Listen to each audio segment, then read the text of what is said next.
And with that said, we have our commentary crew ready to go. If all of our runners are set, then we'll go ahead and prepare to start the race.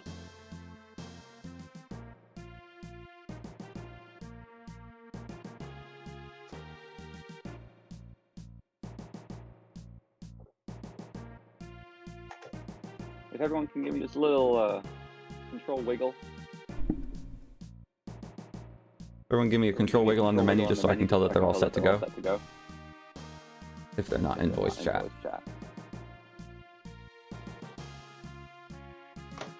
Take it.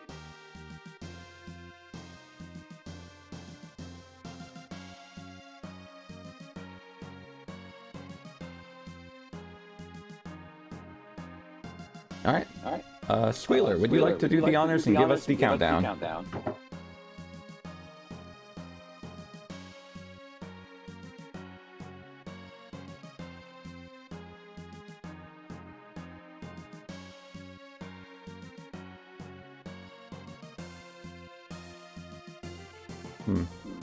Maybe Squealer's on mute here.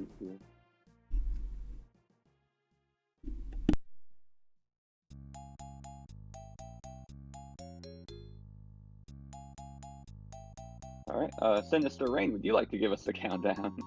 Yes, let's go ahead. So, 5, 4, 3, 2, 1, Jelly Jam!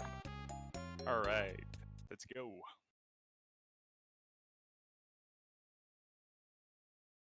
So we have our runners that are setting up. When you start the gift mode, you start instantly Rubric, and you have to select your party. So let's see who we have today. Traviktox seems to be bringing the any percent default team. The same with RC over here. Kauliarys is also bringing the 80% default team. The Hoppie. Most likely see over today. So we have, for the Jelly Jam, we have a series of goals that the runners have to achieve. This will give them some points. The team with the most points will obviously win this race. The first goal that we have, well, they are all separated by 10 floors. So the first goal is to have your capsule monster kill a monster. Usually on the first floor, like you can see our runners doing, they set up their capsule to kill easy monsters. Like we have Omni setting up Seti for a kill. I'm pretty sure we saw Gusto kill a mob over there. They will also try to open some chests early on because they can find the most interesting items, because in the ancient cave you find some armors, rings, and shields only for the first 9 floors. So you will see the runner open a lot more chests in this section that they usually do. Sin, I figure you just got this by yourself. Oh well, I was waiting for you. So you're there. No. Great. So far for the party, we have default setting everywhere. We have some interesting capsules. You see RC and Oppie decided to not bring the lesser scoring capsule. We have Sully and Zeppi. I didn't see on Trevi and Kali who they were. I think it's both Gusto. So that should give them a point already. Yes, exactly.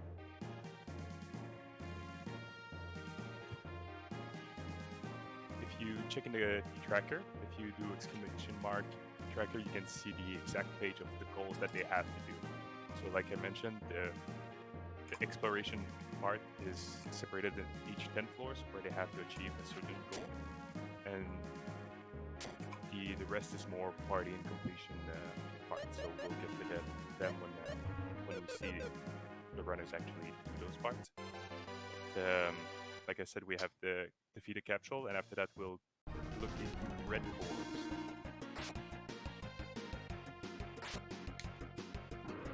All right, so we've got like what is this? 6 out of the final 8 being German players. Is that right? I think so, yes. This is all Germany. Who's going to come out ahead and make it to the final round? Where's USA representing? Where's Canada representing? I think I got eliminated first round. So there's Canada going. I'm pretty sure we have Mike and the Mike Mikes after this race presenting USA. Yeah, it's a good thing this isn't the World Cup, or there'd be only 2 countries to root for. I think we saw a C-ring on RC, if I remember correctly. I saw Blue Chest and chat pointing out the C-ring, which is a great item. Gives some agility to RT, making sure that he stays faster than the deadliest monster that you will encounter in the Ancient Cave. And the easy point. Exactly. Everyone, well, the default any person team can always equip it, so that's an easy way to do a point, because we have some rings that are exclusive to the ladies that were not brought in the party today. Oh, we have a Deadly Rod on Hoppie. That's a really good item early on. You want to find that really early. Tell us about the effects of the Deadly Rod here. So eventually, Deadly Rod allegedly, supposedly, has the instant kill rate of 80%, which we all know is not true. But additionally, players will be looking at the scoring system with any cursed item, hoping to accumulate a couple of cursed items that are identical, so that if they get a curse lifter, they can lift the curse on one. Now, a lot of people will just automatically equip Deadly Rod, since it gives you an easy victory, potentially, and you can use it even against the jelly with the curse lifter. So that's pretty important when you go further in the cave, where enemies have more HP than you can deal in a single turn. Like I mentioned, we don't have a lot of armors, a lot of helmets, shields, and stuff like that to protect yourself. So killing them faster is the way to go. So we have 2 interesting things that just happened. We have Hoppie that got a Ice Ring, which will help him if he finds Ice Valk, because the Elemental Ring boosts the damage of the current spawning spells.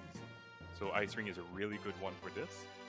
And we saw on Kauli's side, we saw him fight some eagles, and he got a Eagle Rock drop, which is pretty good at this point.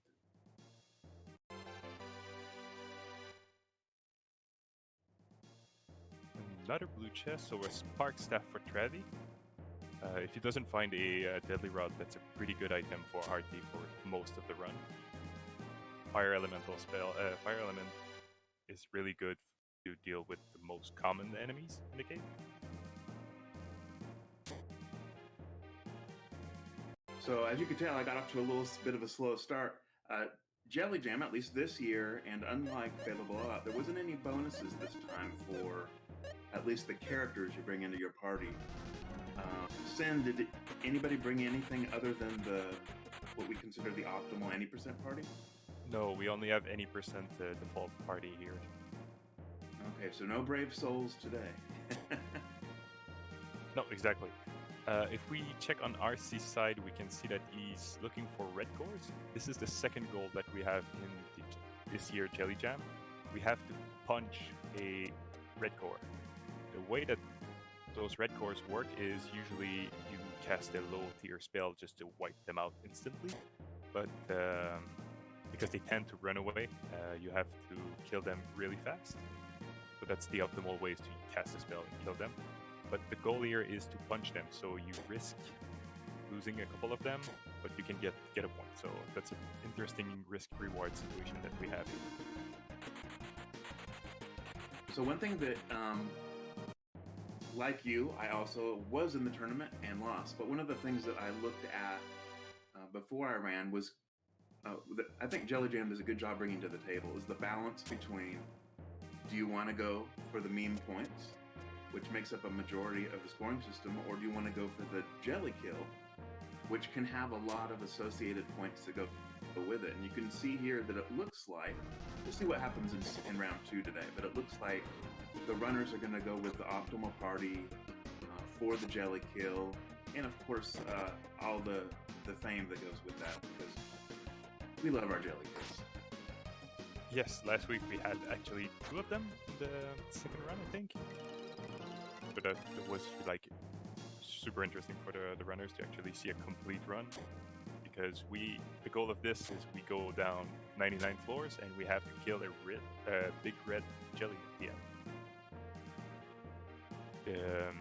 To kill this jelly, you have to deal 9,980 damage in 3 turns. Can you tell us some stuff that we need to look forward for this jelly kill? Well, some of the stuff isn't going to be available quite yet. We have seen already, even though it's early, we've seen a couple of items. Like you mentioned with the Deadly Rod, if we compare that with a Cursed Lifter.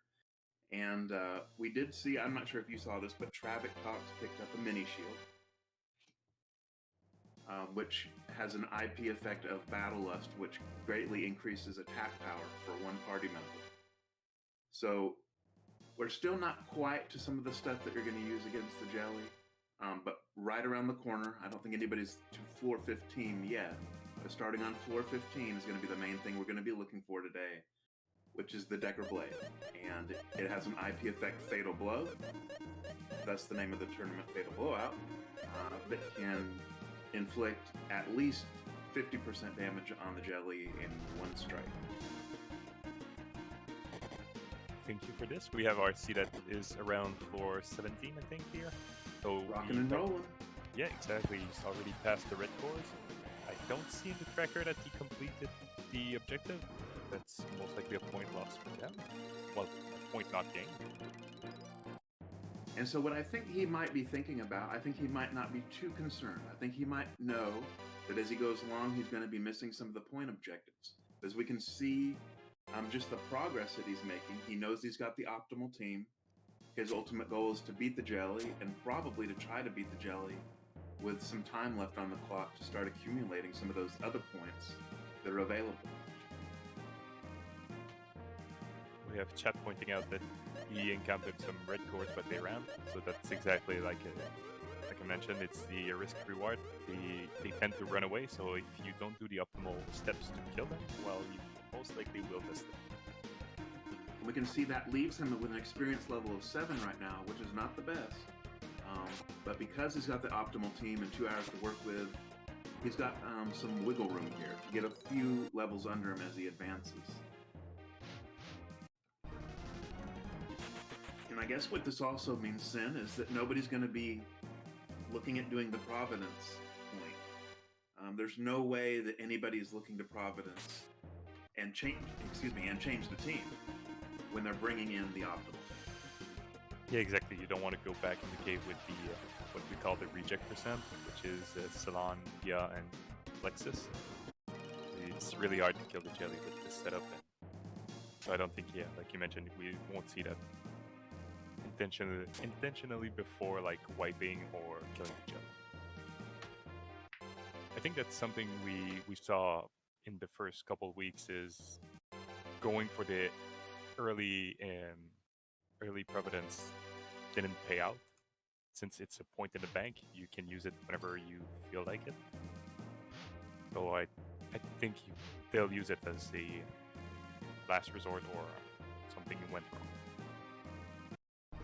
We saw a Flame Shield on RC, so there's a lot of blue chest items already on the board. We have a Smart Staff on Travi, I think I saw a Bolt Shield on Kali, Flame Shield on RC, and we have Hoppie just opening a Firebird here. Well, just in the past few minutes, our viewership has jumped from like 88 to 161.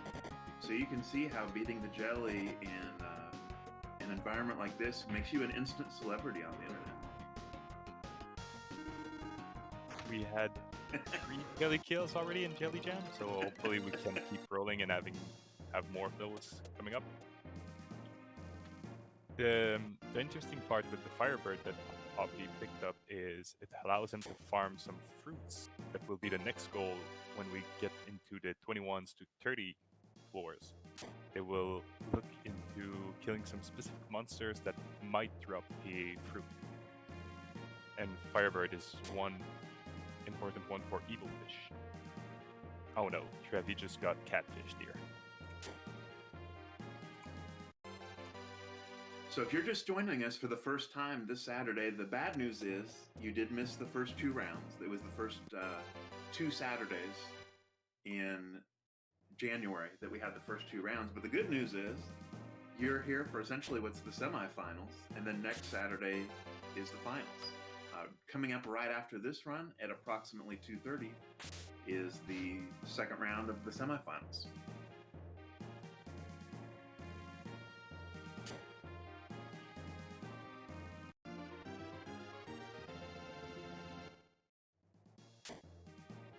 And you'll see in chat some emotes here, some of which are from Lufia 2. We have a Lufia 2 Ancient Cave community on Discord. Check us out sometime.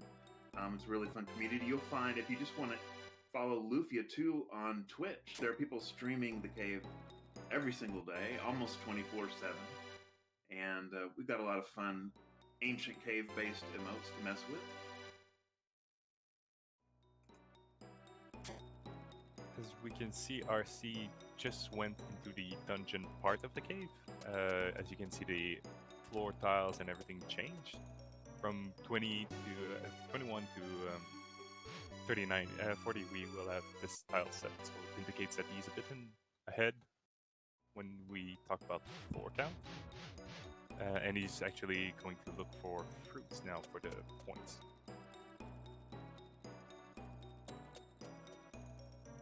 We did see a raid in the chat. Thank you, Fleepy Snake, for the raid here. Thank you.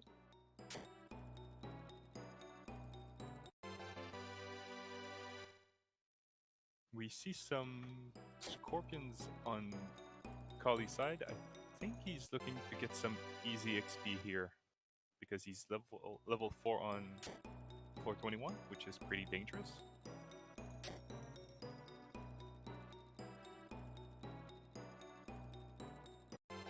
So anybody in chat, if you were in the tournament right now, would you bring the optimal team, or would you bring one of your favorite characters that maybe isn't in the optimal team?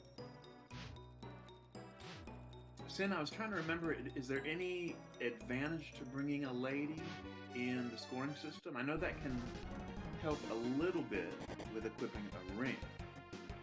Yes, that's the only thing that can help create a point or gather a point for a team. So there's nothing else specific for the ladies here, sadly, because we all love to see Tia or Salon in the parties. I noticed that you left out Lexus. Is that a mistake? Yesterday, last week we had Queeler and I think who was the replacement for you? It was Decker BRD. Yeah, both of them brought Lexus. That was interesting. We have some Sand Gorums and the Traviktox green. Those guys can drop a hurt fruit. I don't know if he's fighting them or actually running. I think he's running because Decker and Guy are in the back. But those guys can provide you a point if you manage to nab a hurt fruit from them. Yeah, so there's going to be a lot of opportunities coming up here in the 20s for people to earn, what is that, like a fruit bonus from 21 to 30? Yeah, exactly. So a lot, you have some really good opportunities there, but those are some dangerous enemies, especially if you're not properly equipped or have the right spells. So you might actually see some cool strategies for guaranteeing a surprise attack, or, for example, with pugs, they can call companions you may purposely draw out the fight to get more opportunities at the dropped fruit. So we'll see here, for example, right now, you'll see that RC is fighting pugs, and his levels and weapons aren't the best, but he's going to give it a shot here. He actually did the strategy to make sure that he back attacked them. So we saw that the Traviktox got Trick, which is an interesting spell for the Jelly Kill. We'll get to that later. And we saw a Sky Sword on Hoppie Green, which is a really good weapon for Decker and Guy. And then there's Champion. So we've got some really big pickups here, while the players kind of on the right side are fighting enemies. And as you can see, it can be a really long battle with pugs if they keep calling companions. In a way, it's almost like accidental farming, what he's doing here, and we'll see if he can finish the fight, if he'll end up with the flame fruit drop. We have Kali here that is in trouble because the level 6 in a party room with Sangorans and Snake is a tricky one. There's a lot of movement tricks and movement specific stuff that you need to do to get out of those, to avoid those encounters, and this is a tricky party room. Sangorans tend to follow you, snakes will move alongside you, so lots of things to keep track. Wow, no fruit. I actually wasn't looking at that because when you said, did you say Kauliarys was experience level 6? Yes. Yikes. So that took my attention away from the pugs, where apparently the fruit was not dropped. And if you're new to the game, what you'll notice, it's going to scroll super fast. They're going to be holding a button to do this, the post-fight scroll, but you can barely detect, and there was a blank there, but it's like the third or fourth line down that shows you where the drop is, and he hasn't been able to get it yet. And when you said he did a trick to guarantee the surprise attack on a pug, did he redirect one into a doorway or something? Exactly. Okay. Hoppie getting to floor 20, so we will be looking for those fruits, while the other runners are all tangled up trying to fight that fruit. We have the flame fruit, like you mentioned, for the bugs, and you have the heart fruit for the Sangorans.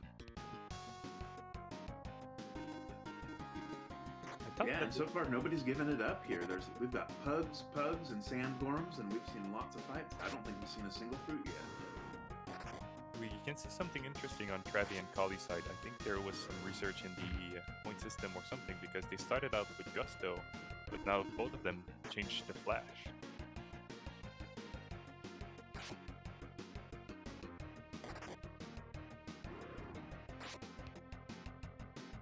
We have Hoppie fighting some deadly armors, but he has Ice Valk to go alongside the Ice Ring that he got before, so that's really interesting for him. That Ice Valk spell is really good to kill some key enemies in the cave.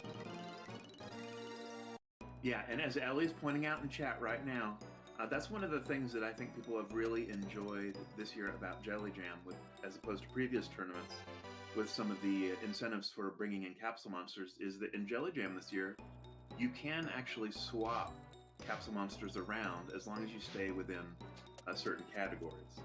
Yeah, exactly. We talk about Gel, Flash, Blaze, and Gusto. So we don't want to see the 3 regular ones.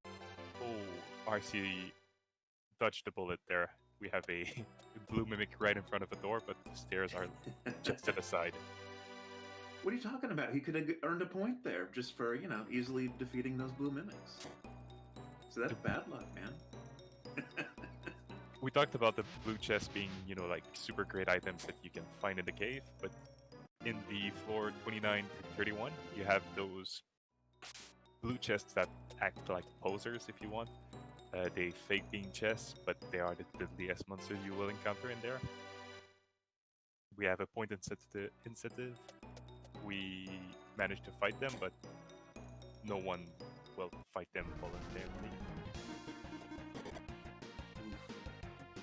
And Kauliarys is still in a tough situation down here. We've noticed with these fights where they're attempting to get their fruits that it doesn't appear anybody's got a tier 3 spell that really just wipes the board, and that's why these fights are taking a bit longer and really eating up a bunch of resources for our runners. The only one with tier 3 that I saw is Hoppie, but he's not there yet. RC had Fry, I think. Not the perfect tier 3, but quite there. I think RC is on floor 33, so we will be looking up for blue cores for experience. And the next goal, which is to survive a instant death attack from floor 31 to 40. And just a reminder, if you're wondering about the scoring system that we keep talking about, it's been brought up a couple times, but you can always do !tracker in chat to link to the tracker and see what the scoring system is. And we'll keep trying to update you as well, even though we can't hear what the runners are talking about between themselves, because they are in voice channels talking to each other right now and strategizing. We're going to try to at least think about what we think they might be doing, and that's one of the fun things. Chat, do you have any guesses as to why a couple of the runners did change from Gusto to somebody else? I'm wondering if maybe when they passed Sandgorms and didn't get the Earth Fruit there, they knew they weren't going to master form Gusto and moved on to one of the other options in the same incentive tier.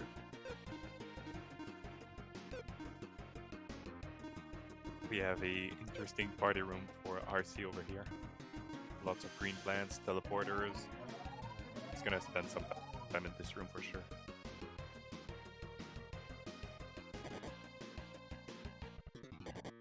If we go back to the Gusto and Flash situation, I'm pretty sure Gusto is the fastest one early on, so it's easy to get a kill on. Yep. You know, get the first goal of from 1 to 10, which is to kill an enemy with the capsule. And after that, we have Flash, which is usually quite easy to master form to get another point. Now, Sin, I gotta interrupt here because it looks like Travik is fighting Blue Mimics, which I can only assume means he has to. I missed what happened.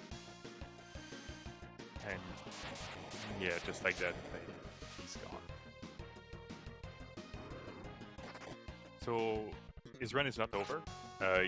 He's just going back. We know that Traviktox is a really speedy runner, so I don't think this 25 minutes penalty, well, not penalty, but he has to start over, is much of a deal for him, but yeah, he has to start over with no items on floor 1. The good thing is... Go ahead. The good thing is the points that he already did, they are saved. He does not lose any points whatsoever for dying in the cave. Yeah, so there's some question. I think everybody was a bit distracted by that crazy treasure room that RC is in, and I'm not sure anybody saw exactly what happened. If anybody knows, please feel free to chime in. We were wondering if that was a forced battle with the Blue Mimics, and that's why he wasn't running and was fighting. Maybe he knew it was over and wanted to die as soon as possible so he could restart his run. But you can also see from RC's treasure room, sometimes it doesn't matter if you bring in the optimal team. The cave is just not going to let you go fast sometimes. And this is a great example of that. He's having to wade his way through all this garbage. Even though the enemies are generally easy that are in this room, it's really slowing him up time-wise. It just went back to see, and Traviktox just opened the door, and the Blue Mimics were straight there. So he had to fight them. Or it was an unintentional come out of the room and not look just before. But they were right in the doorway. So super painful. The worst case scenario when you get that is that there's 4, of course. And last week we saw somebody who got 1 and easily got the point. And then it was even worse. It appeared, I thought, that they were all on the same row. When rows actually matter in this game for your team and for the enemies. And when they're all on the same row like that, they're dealing essentially front row damage to your team. And really, he had no chance anyway, because Blue Mimic is easily the most overpowered enemy in the entire cave, with as early as they appeared. Good thing that they don't move, right?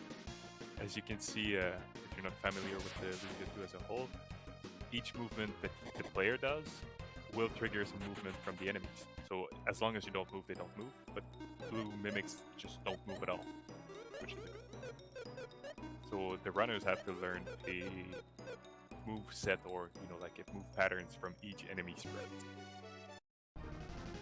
We which is one of the keys to run this game, this category.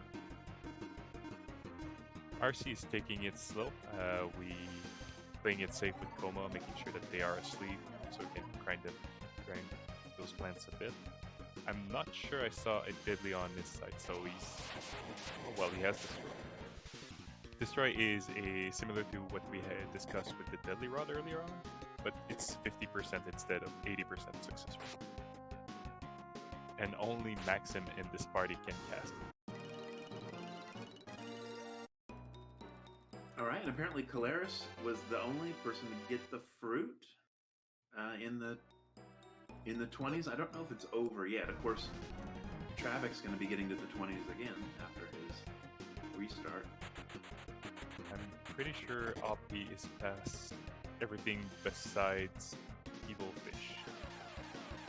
But we don't really want to see Evil Fish on screens, honestly.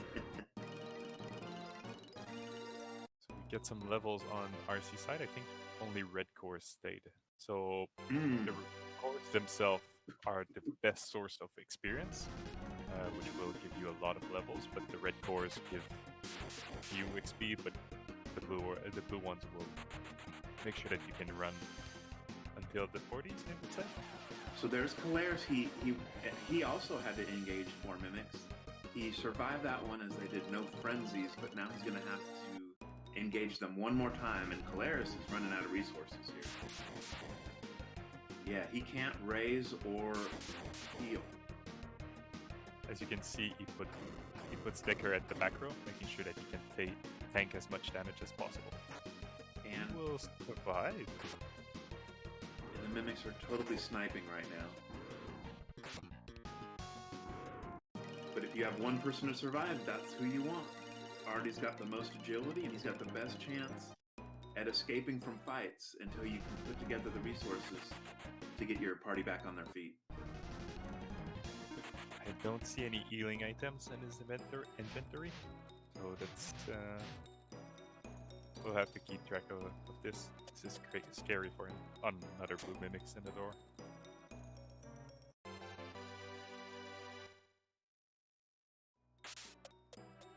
Chat is asking if this is the first round or the second round, but this is the first round today. So yeah, we probably have to be careful about what language we use. This is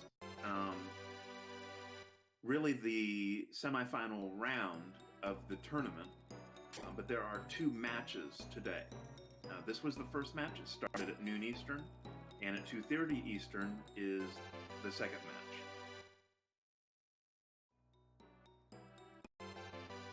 That's a tough situation for Kali here. He's seen a lot of core, but he only has RD up. Cave is so trolling right now and so cruel, giving him a core treasure room while he has 1 living character and a legitimate blue chest there. Now he survives Bolt, so that's pretty cool. And it'll be interesting to see in chat. What do you guys think? What would you do here if you're Kauliarys? Would you almost purposely die so you could get started again, or would you keep doing solo Artie? Well, that maybe answers it. There's a twist jewel making Artie super agile and able to escape from almost any battle for the foreseeable future. So if I were him, I'd keep it rocking. He just did the opposite, and he providenced out. So he saw the twist jewel, and he hopped it out immediately. That was a great decision because he gets to bring that twist jewel right back into the cave. He has a C-ring for Decker, a C-ring for RT, and a twist jewel. Wow, that's going to be a fast RT over there. We might have a situation over here with the Hoppie. Those tentacle seashell thingies are pretty nasty. Yeah, it's hard to talk about them without using my curse words, so I'll let you cover that. Okay, well, his Firebird just came back and it's pretty... he got out of that situation, but they have it attack all special attack that will most likely wipe everyone if they chain 2 or 3 of them. Sometimes Firebird cures all ills. Like I mentioned, the Fire Elemental element in the game is one of the best one you can have early on. They will clear lots of interesting monsters, and wow, we just opened a Fry Sword. I think it goes with this Kai Sword earlier on. Yeah, I think you're right. So we'll see how Kauliarys does here. I'm not very familiar with Kauliarys. I know that Hoppie, RC, and Travik are very experienced cave runners. And of course, Kauliarys did well in the first round. So we'll see what he does here with essentially 1/4 of the time off the clock with his restart. We can see Travi is trying to fight some red cores, yes, and he actually does it. So he had Decker and Guy punch it to death, so that should give Travi a point here.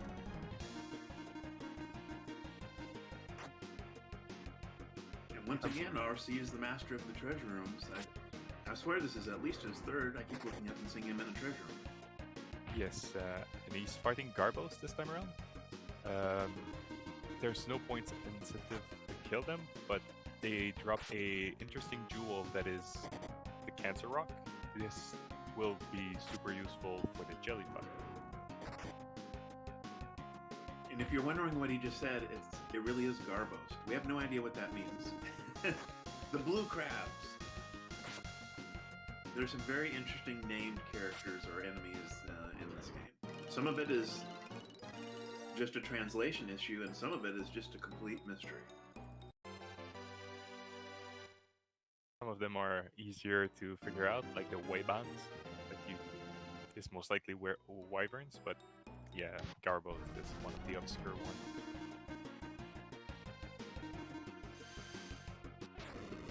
So since RC keeps running into party rooms, I think Hoppie is catching up to him, and the two runners at the bottom are slowly getting back into the 15s, I think, for Travi, and Kali is most likely around 5 or 6. He's gonna look for Eagles to get some experience here.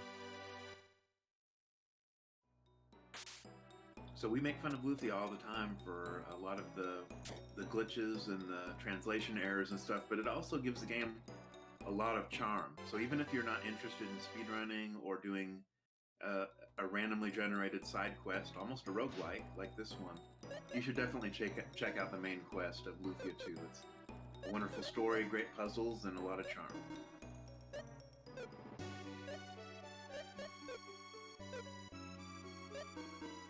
I don't think I've seen anyone fight, the top runners fighting something. Oh, as I say that, RC is fighting some shadows. Those guys have a instant death attack. So if he's managed to survive one of those evil laughers, I think, he will nab a point for his team. Vile laughter. Vile laughter, sorry about that. It's got the same letters in the word, so you're close. I think his weapons are lacking, to be honest. The damage he's doing is pretty lackluster.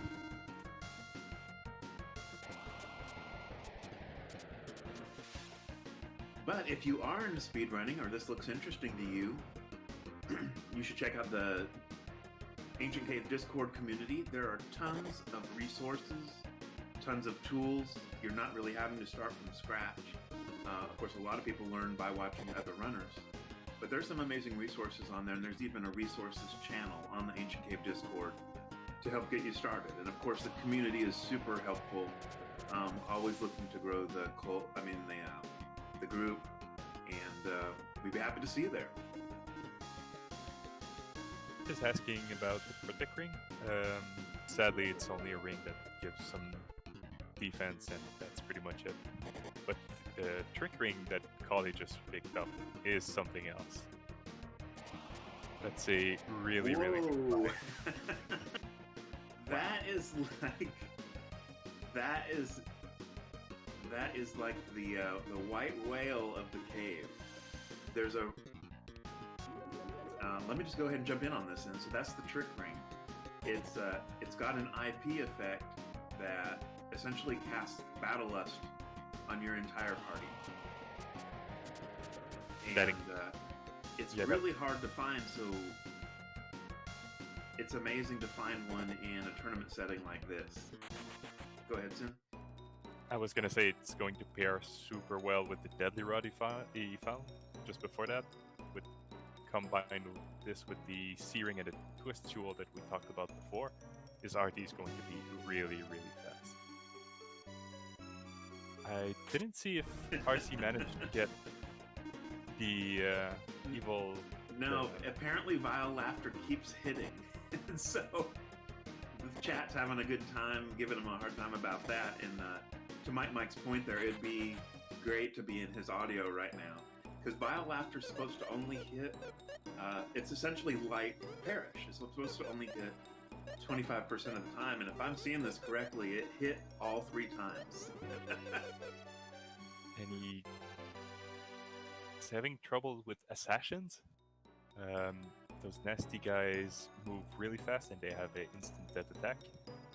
You don't want them to surprise you. So if you find a trick ring, like Kauliarys did, it could really change kind of your mindset about how you want to play the cave. It's a huge advantage to have because it super boosts the attack power, especially on your attacks that are multi-attacks, like 3 times attack weapons, Fedora Rock, Cancer Rock, that kind of thing. And if it might change your perspective on how you want to get your points. If you want to not spend the time getting some of the meme points for Jelly Jam, but you might want to now focus on getting to the Jelly in time, because you have now just a lot better chance at defeating the Jelly. RC just got rewarded with the Mistle Jewel from those assassins that were causing troubles still. Which brings us to the next goal, which will be from 41 to 50. The runners are going to look into earning a jewel from fighting monsters. Sadly for him, he got it a bit earlier, but the ninjas, the Twist Jewel will be drops that they are going to look forward into that slot that they are getting into. We have I think the first Iris for the top team on Oppie's side. I think Travi team got 1 earlier, so I think it's 1-1 for Iris items here.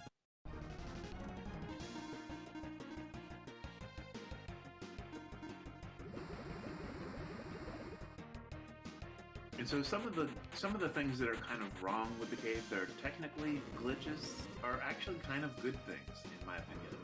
And one of the reasons that one of the point incentives is to equip a ring is that after floor 9, there are no red chest rings. There are actually a lot of equipment in the red chest category that stop dropping after floor 9 due to what I believe is an unintentional glitch. So one fun thing for the community has been there is a patch that fixes that. You can find in the community on the AC Discord, and you can start seeing all the different things that can drop when that glitch is fixed, and you get your rocks and jewels and your rings and your helmets and shields that start dropping after floor 9. But I think that having it stop at floor 9 is actually good for the difficulty level of the cave, and it makes, when you do get something, it makes it really special.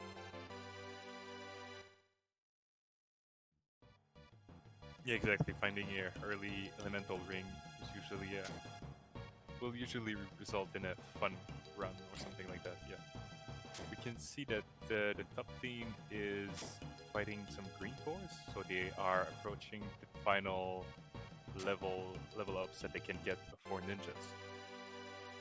From floor 44 to 46, they will have to navigate the cave, which is filled with ninjas, and ninjas are not a good thing for runners. As we can see, 2 of them in RC screen. He just noped out.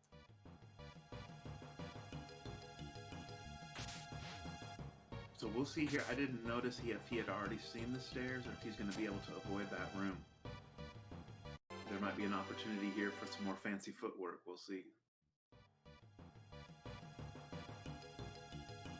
I think he's trapped and he has to go back in there. So ninjas are a bit like blue mimics. Oh, he just did some fancy footwork there to avoid those snakes. But yeah, ninjas a bit similar to the blue mimics are really overtuned for this floor or the branch where you can find them. They have a hit-all attack that will melt everyone. Now, to be fair, ninjas are only overpowered in the sense that we are speedrunning the cave, which was probably not how it was intended to be played. Whereas blue mimics truly are overpowered. It can end even a complete, what we call a hundo run, 100% run.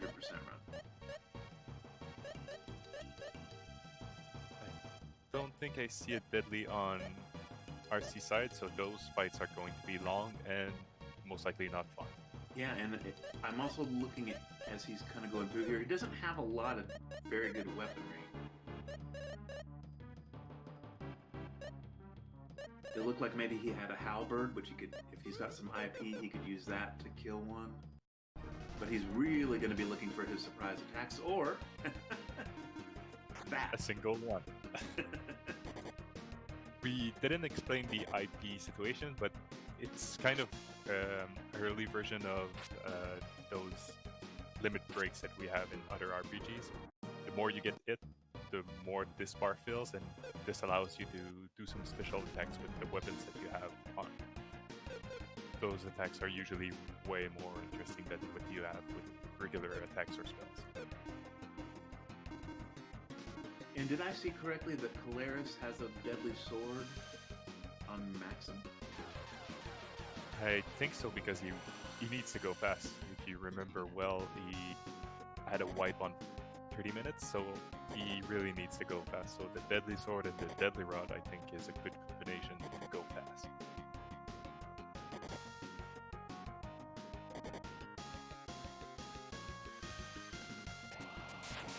I think RC managed to not get knife thrower.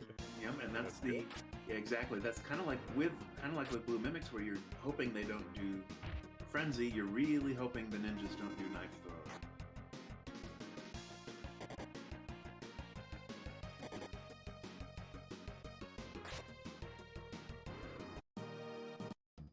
All right, so it looks like he was able to clear that hurdle. And he's rewarded with a Mind Gourd, which is completely useless.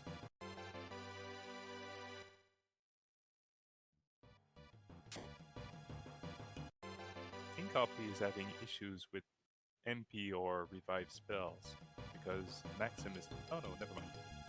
I thought Maxim was dead for a long time there. He got a couple regains in there, but I don't think he has a healing spell. So you can see there that RC was standing in place swinging his sword. He's still on those ninja floors, and he was just making sure before he took the stairs. And there's Rally for Kauliarys.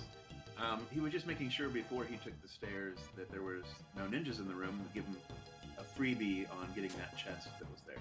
And he's still looking around a little bit on 45. Is he looking for a healing spell right now? Is that one of the issues? No, he has Rally and Valor already, so that's not what he's looking for.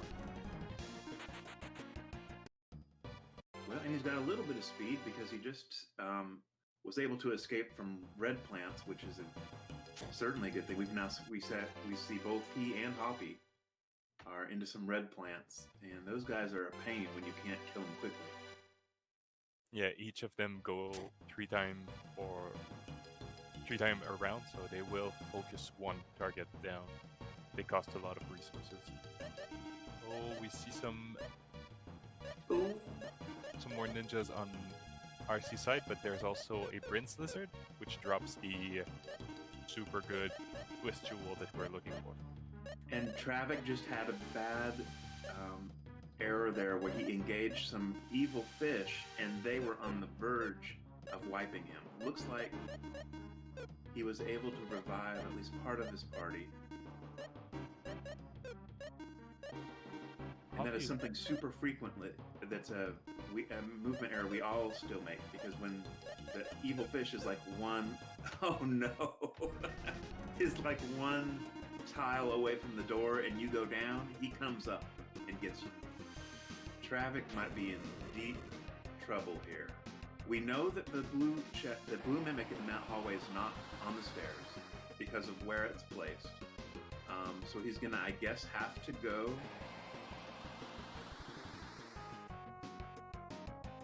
to the blue mimic that's blocking a doorway or something. Yeah, he's not having fun right now. No. Still desperately looking for the stairs, but I think they are underneath the blue mimic or something. Oh no, okay.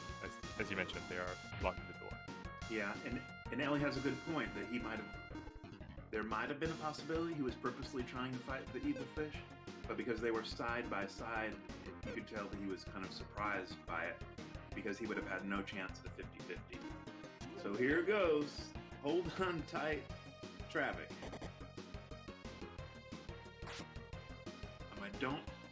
He's using his tier 3s. He's not focusing it on any one enemy. I was looking at RC didn't get the drop from the twist. So that might have been a little bit of a strategic error there to not make sure at least 2 of those enemies were dead. But still, no frenzies. He's getting through it, and it looks like he's going to earn the bonus point for killing forced blue mimics. That's a super important feat there. Good job. Yeah, and that one is a really nice one because essentially nobody else, it looks like, is going to have a chance to get it. It's just one of those that you have to luck into, not only to get it, because it doesn't happen every run, a forced blue mimic, but then to actually be able to win the battle, in this case against 3 of them, is pretty awesome. Ooh. Hoppie in trouble still. He just took an iron kick to the face. Guy and Max him down. He was able to revive one. He tries to sneak behind him, so that's a movement opportunity missed. He tried to sneak behind the Iron Gorm, who turned on him, got the surprise attack. Oh boy. So we do have a technique there that he might have considered, but because of the speed of his team, I'm not sure it would have worked. And he loses the Sky Sword and Fry Sword, was it? That's pretty sad. With 50 minutes off the board, I don't think he can make it back to the jelly, or it's going to be really tough. He was actually debating going back for the other party, I think. Took a second there before re-entering. Yeah, just for the easy point, but since he did in Providence, it would have yielded no points, sadly. He picked up a Blaze Sword, which is completely useless for him right now. So this is one of the places where I'd really love to be able to be a fly on the wall in the room where Hoppie and RC are talking, because Hoppie's not done by any means, especially with this scoring system that makes sure that nobody is truly ever out of the game until the 2-hour mark is up. He still has an hour and 10 minutes, and I know that he can beat the jelly in an hour and 10 minutes. But what they're probably talking about strategically is what Hoppie can do to pick up meme points, which is the safer play, while RC goes for the kill. If you type !tracker in the chat, you can see that it will bring you to a page where you have the scoring system. Everything that is in party is still achievable for him. So there's still at least 5 or 6 points that are left on the table that you can at least aim to do. Another party room for RC. I know it. And again, this is one where the enemies aren't that dangerous. It's just completely jammed up and wrecking his timer as best as it can. And did I see a blue chest in there? I think I missed it. I don't know. It's so crowded in there, I might have been. Yep, Jelly Jam. That's right, Bolt.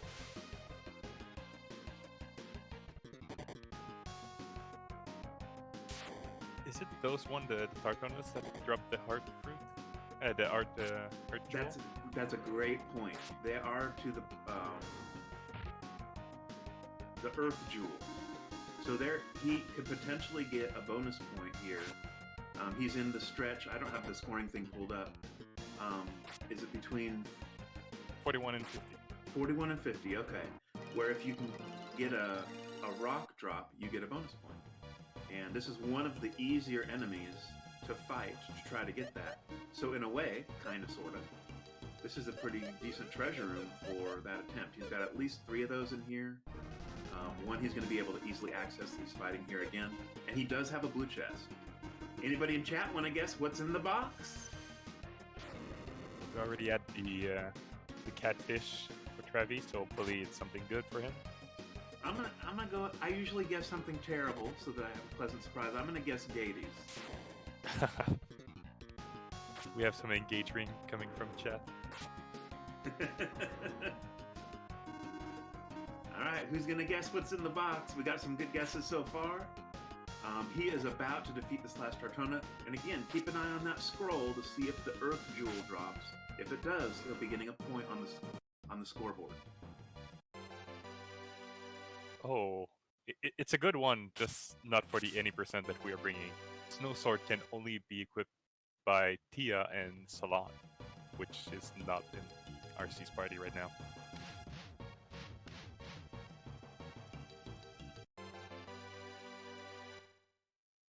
So he's getting cornered though by those Iron Gorems and Gargoyles. So he's once again gonna lose some time to a party room, which I feel like is RC's, like go-to, losing time in party rooms.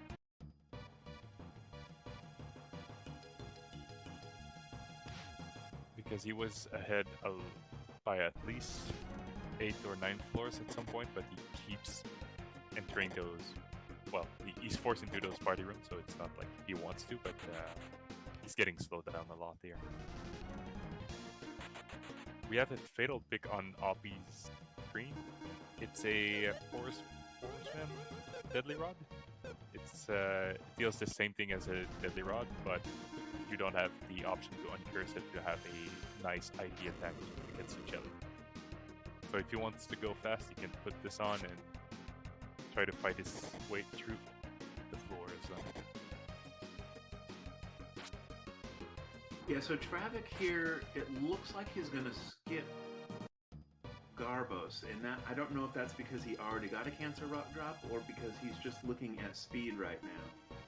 He's not willing to use up some timer in order to get something that may or may not help him against the jelly should he get there. I did not see a Cancer Rock in his inventory, so I think he's mostly going for speed here. As you can see, Hoppie got attacked by bulls. So, like we mentioned earlier, every single one of those sprites have some unique patterns, and if you forget one of them, it can lead to some back attack or side attack. So, a lot to think of when you speedrunning this game.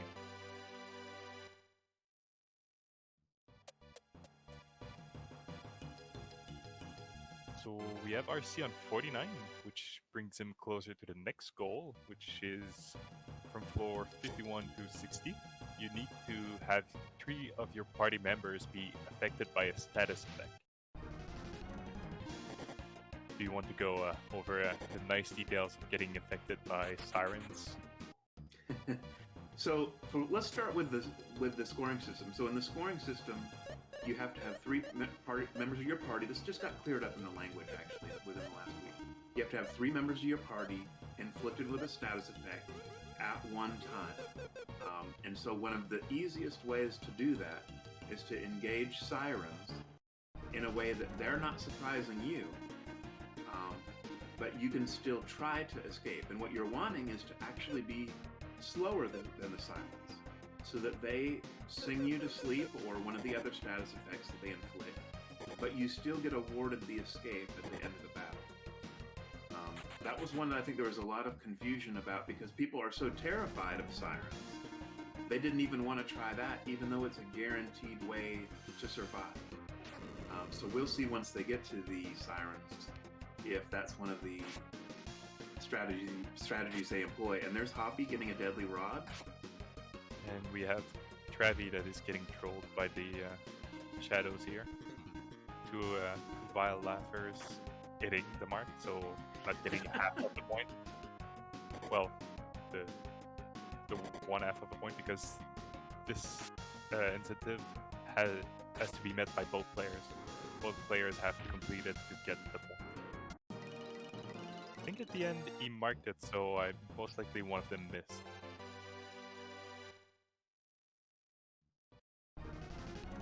Another party room for RC. So being the scientist I am, I would say from this large sample size that Vile Laughter connects at about 100%. So it's probably the most dangerous instant death attack in the game. At this point, I think we can safely say that.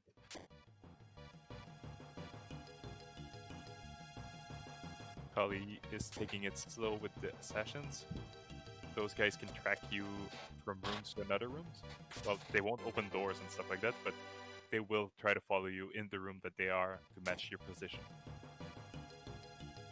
So he took it slow to make sure that he was not trapped in that room.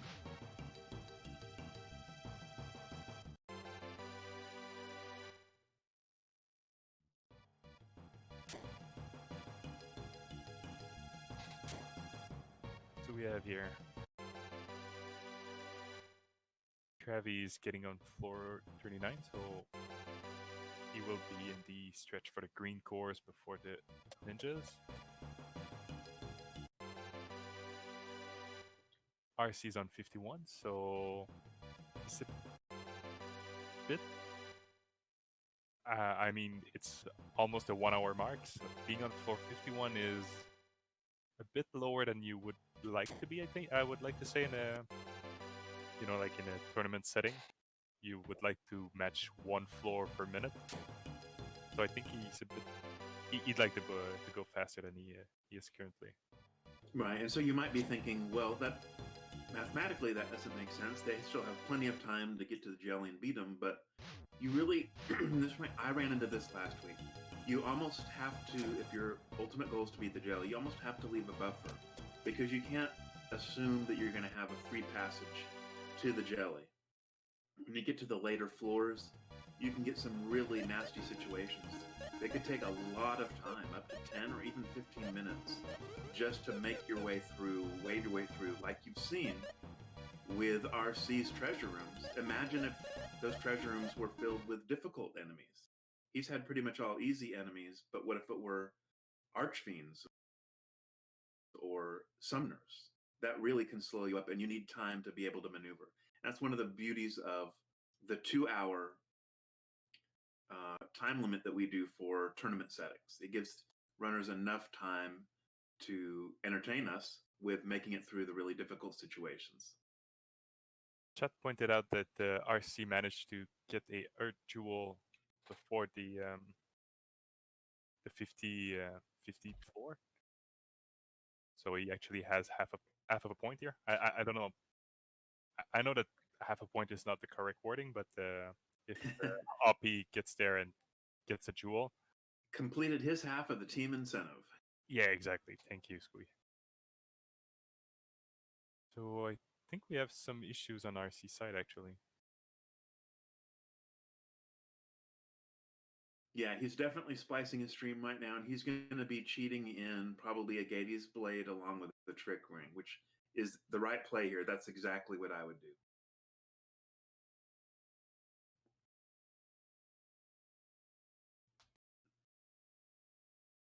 Now, we're just having a little bit of technical issues, and it'll catch up here in a sec. Meanwhile, Trevi managed to find Zap, which is the strongest spell that you can find, which is only for Artie. It's you know, the Holy Elemental.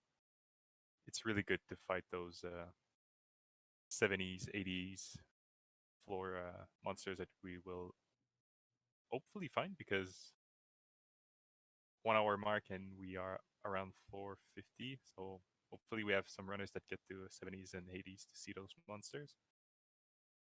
But yes, it's the strongest spell that we can find with the base damage. So yeah, things are a little choppy on my end here. We'll just stick with it here. We'll get the ship righted here shortly.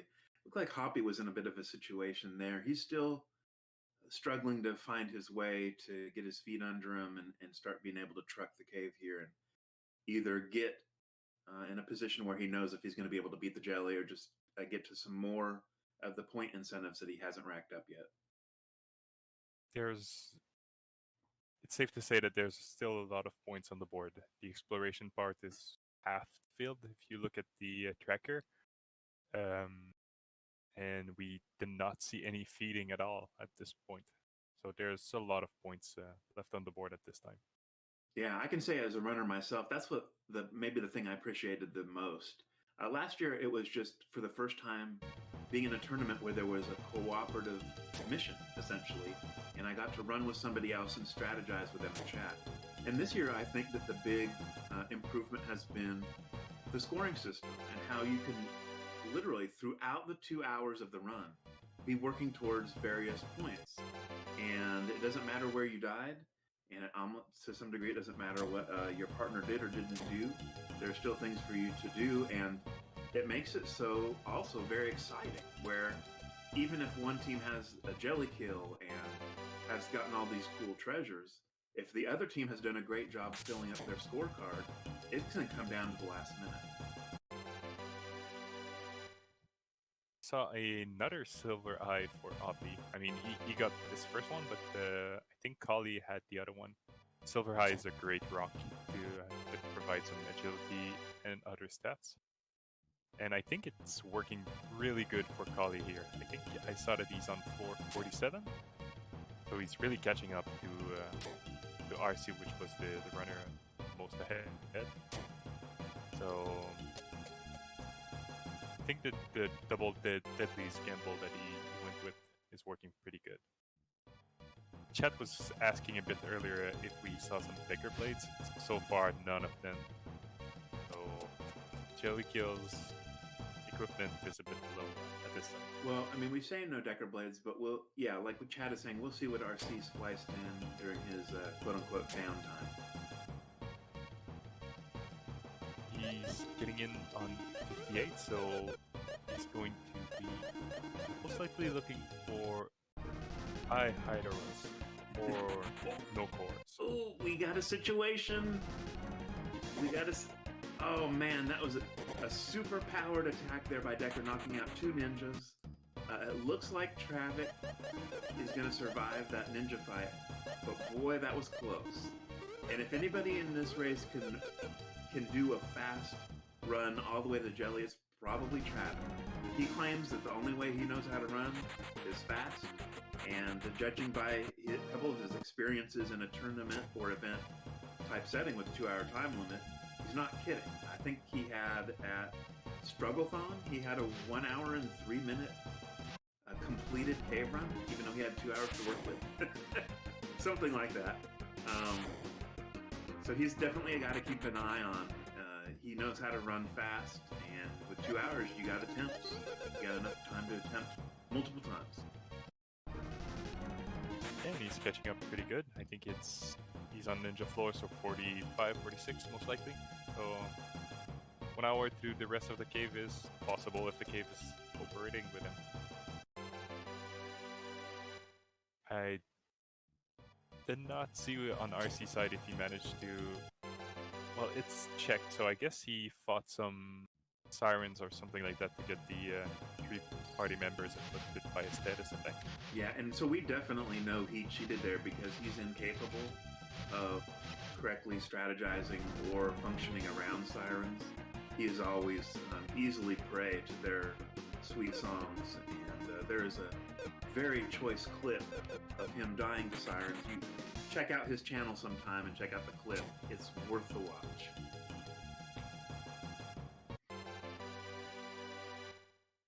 I got scared there for a minute. I saw some blue death guys in the back of Kali, but it's only the demise guys and not the leech. Got scared. So those teleporters always causing trouble here. So there's another new blue chest weapon we hadn't seen yet today, I don't think. We got an air whip for Hoppie, but again, that falls into the category of the ladies. And like I brought up kind of at the beginning of this run, there is no real bonus for bringing the ladies. There's no point incentive, and there's definitely not a strategic advantage when you're at the jelly. But as you go along, there's a lot of treasure, especially in the blue chest, that is for the ladies only. And we've seen a snow sword, an arrow whip, a blaze sword today, and those just go completely unused if you don't have a lady in your party. Again, it's not the wrong strategy. This is the best way to get a jelly kill with the teams they're bringing in. But if you want to make the best use of the resources you get through the cave, some people believe it's a good thing to bring a lady in. I'd be one of those, but I think Trevi's in trouble here. I think back to the party members, but Trevi here is might be looking at the wipe here. And like we said before, the red plants, if you can't outspeed them, you're in deep trouble. They attack 3 times each, and those attacks inflict status effects. So we can see here he tried to fight them because he didn't. We know this because he didn't back row, but he also, I think, knew he had no chance because of that's the 2 slowest party members. There was no way he was going to escape those red plants. But yes, like chat pointed out, Salon is the character that has the most options when you go for the jelly kill.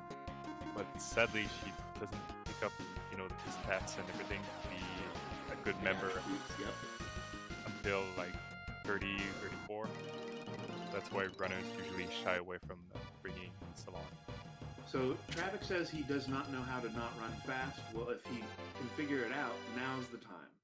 Because he has maybe 50 minutes.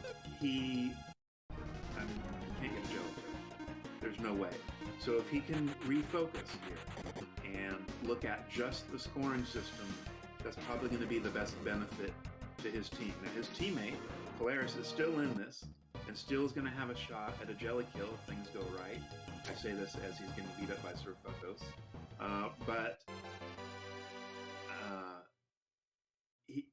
Again, this is not over. Even though he's had a couple of deaths, the scoring system allows him to be extremely competitive to the point of it doesn't almost matter what RC and Hoppie do.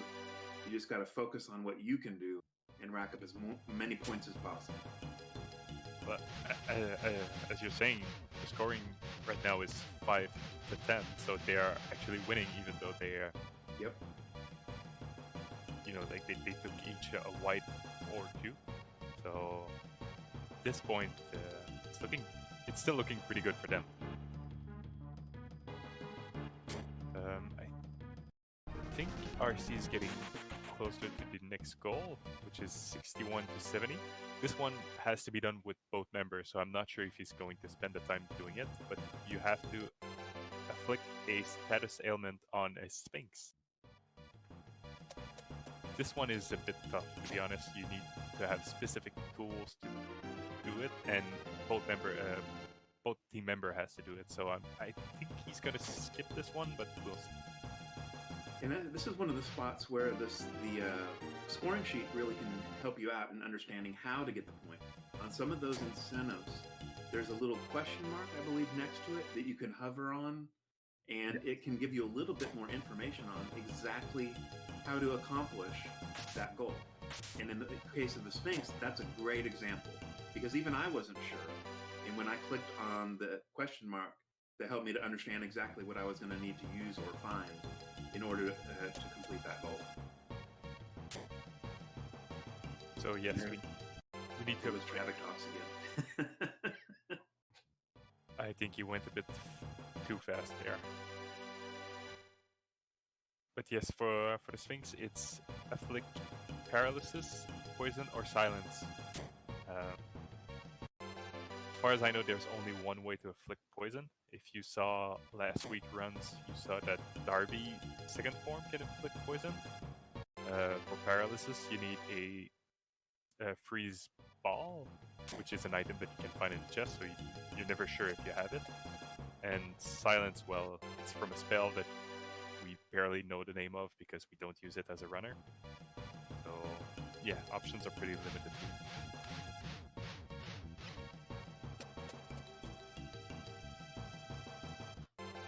Yeah, so that's what makes the score difference so interesting. So I was wondering at the beginning when we were talking about that all 4 runners brought in the optimal team, quote unquote. Would Hoppie and RC be going for some of the points, or just be going dead red for a jelly kill? Well, it looked like to me along the way they were going for some of the points, and it just wasn't happening. This is unlike last week when it looked like a lot of the runners were easily able to pick up the points along the way. These aren't that difficult of point incentives. The chance of the things happening, like getting the fruit to drop, isn't that bad. If you concentrate or use your opportunities that you get, it's usually not that difficult to complete. So it's just been really bad luck for Hoppie and RC that when they have gone for some of those points, it just hasn't happened. And that's why Traviktox and Kauliarys right now are doubled up on points. But it's definitely going to be getting closer as we go into this, finish off the second hour. Go ahead. Talking about bad luck for Hoppie, he has another force fight with Blue Mimics. He managed to get the waste save, so he's good. I'm trying to remember if we've even seen a frenzy. I guess we have seen a couple of frenzies, but not one where it just completely wrecked somebody who had a chance to otherwise escape or win. But yeah, Blue Mimics are making their presence felt. I think RC is looking at the Sphinx for the status effect. He has Deflect, the spell which I was mentioning, which silence enemies. Mm-hmm. There he goes for it. I've actually never seen this used in my caving career. And so it misses?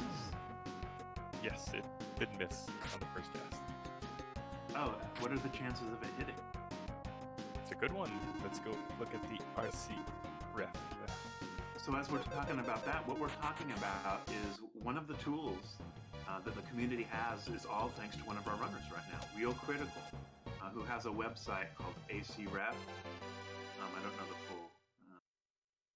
the full link, but that's in the Ancient Cave Discord, and you can find it in the resources channel.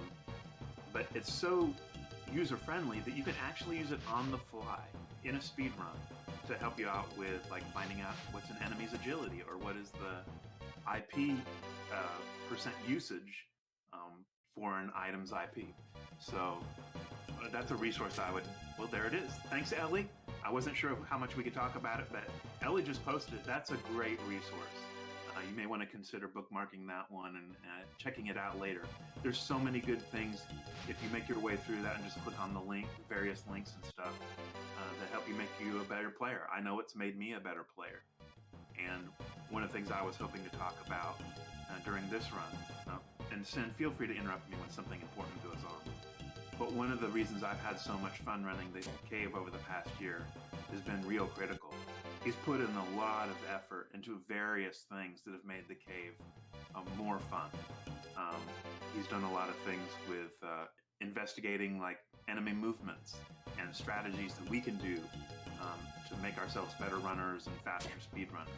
I know he's put in some work on some of the other tools other people have done, like that. We have a jelly calculator that helps you calculate your best chance at beating the jelly and what those chances actually are. Again, you can find that in the resources tab in the AC Discord. And he runs the longest running regular Ancient Cave event. He runs, along with Hoppie, the Monday Night Championship every Monday night, European time. He's just done so many fun, great things. So nothing's happened, but he almost got engaged by a leech, and those enemies can really mess up the party. So almost happened, but he knows his stuff. He went ahead and used the one frame where he can move without getting engaged. He's getting on for 71, which brings us to the next goal, which is to fight and defeat a Orky. He just found the Hold Sword, which is a great item for the jelly kill. But if we go back to the goal, he has to engage and fight one Orky.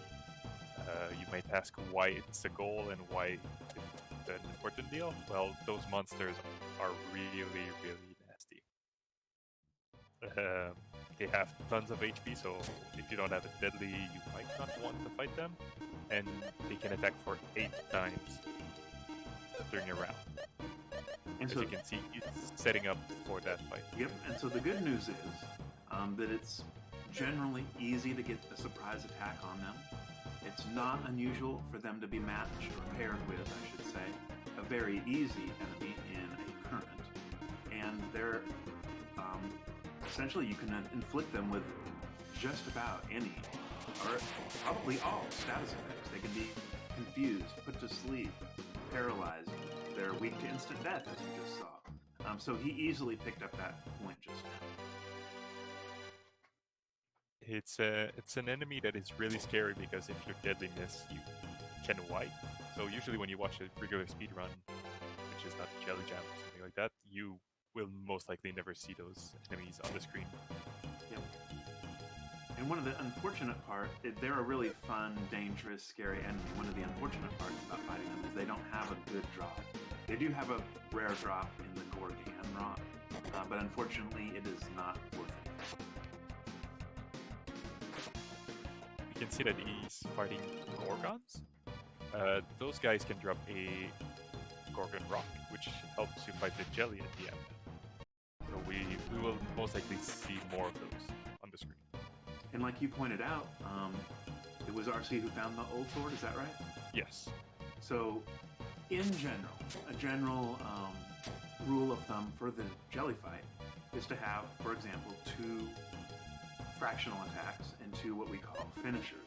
And so an old sword can be a part of that. It does has a 1/6 damage IP attack. And that's kind of in the middle. You've got a 1/8, a 1/4, and a 1/2. So a 1/6 is a piece of the puzzle, but you really want that Decker Blade or something big to go along with the old sword. The old sword itself is more of an accompanying something that helps you against the jelly. We just saw a nasty sprite on RC screen and he just backed up. Those sprites can contain Archfiends, which is the one bigger challenge that we have left in between him and Jelly. Those guys can really mess up some runs. Well, they will mess up runs all the time. So in RC's case, and really for all of our winners, we're getting closer to the end now. In RC's case, he's getting closer to the final floor of the cave. And if you know that you're not going to have a jelly kill unless you find a lucky Decker Blade, that could affect, again, how you want to play out the rest of your run in order to maximize points. It may be in your best interest to give up on the idea of a jelly kill and go for some of the other points and think about what are some of the other ways that they can accumulate points with the time they've got left. Again, thinking that they're not going to be able to do a jelly kill without a Decker Blade. For the 3 runners, well, for Travi at least, I'm pretty sure we're going to see a Providence soon enough to change the party to get an easy point there. For the other runners, it's still a coin flip.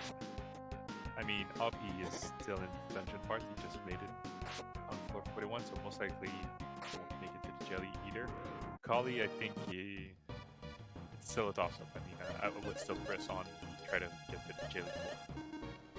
Yeah, and this actually is reminding me a lot of our very first week of Jelly Jam this year, where none of the runners, I think it was none, or maybe it was only when the run was irrelevant, did anybody ever find a Decker Blade.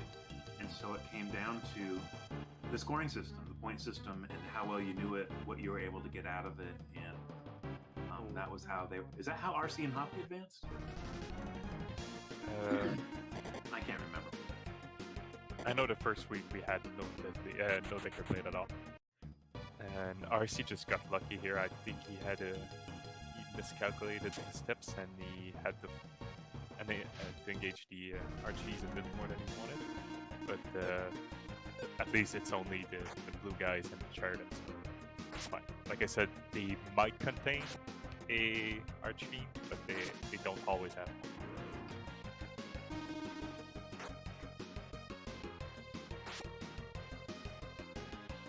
So Larthontos in chat pointed out that Kali might be the closest simply because he has the Trick Ring. But again, the Trick Ring is only as good as the weapons that it helps out or increases the attack power up. So a Trick Ring, while improving attack power, does not affect fractional attacks. So if you have good finishers, like a good weapon to pair with a Hedora Rock, which is a 3x attack, or a weapon with a 3x effect, like a Mist Rapier, then the Trick Ring is a huge advantage. I'm just not sure of what else Kauliarys has in his inventory. I think we saw our first Curse Lifter on Hoppie's screen. Yeah. I think he's looking if he has a second Deadly Rod because he has one equipped. So if he gets a second Deadly Rod, he could get an easy point there.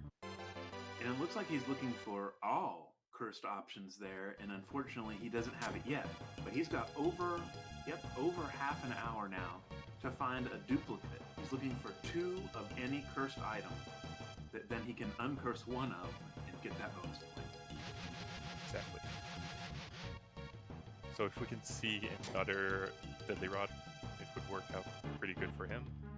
But like you mentioned, there's other options for Beezer Blade, Fatal Pigs.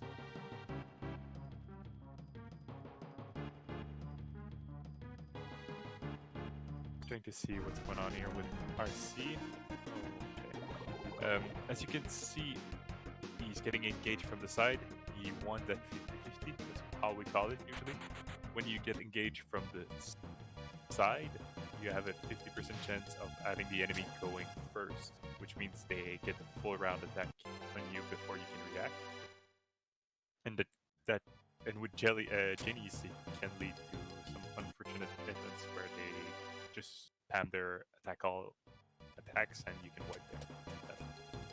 So I thought it was interesting there. I wasn't following completely what Kauliarys was doing. He was in a treasure room full of dangerous enemies, and he had the stairs in front of him. But he went away from the stairs, got surprise attacked by Mega Cyclops. He must be attempting to accomplish something in this room related to a point incentive. He's in the 60s, so I'm not sure. I think he's just trying to open, because the goal in the 60s was to get affected with the status effect. Oh, never mind. There's Leech, so it's 70s.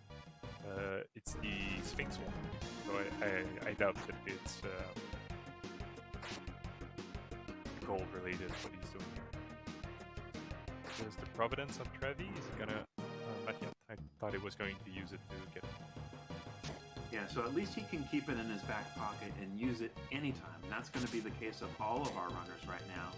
Everybody's got a Providence, of course. And any time they want to get a quick point, as you can see from the scoring system, they can go ahead and burn that Providence, switch up their team, and get a point. So you could even do that at the 1 hour, 59 minutes, and 59 seconds mark and get that point at the last second. Like we mentioned, there is the enemies that are called leeches.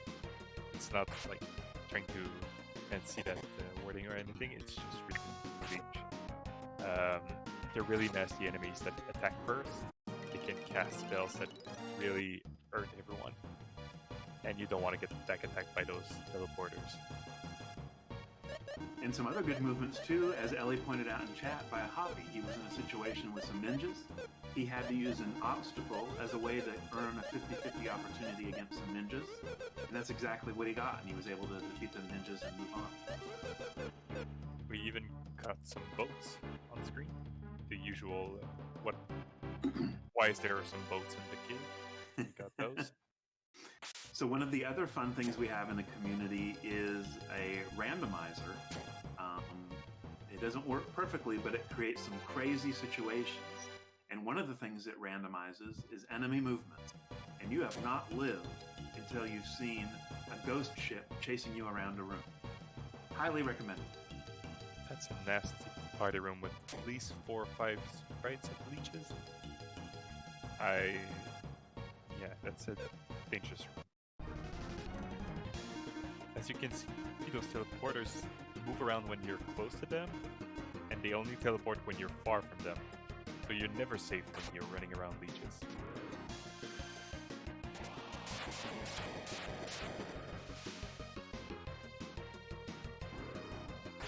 I'm not sure if RC is trying to get all 4 genies, which is the goal from 81 to 90, but both players have to kill all 4 kinds of genies to get the point. This time I'm not sure if Hoppie is going to make it to the genie, so we'll see. Because I think he killed some water, he just killed the fire one, but it's at least 2 of them.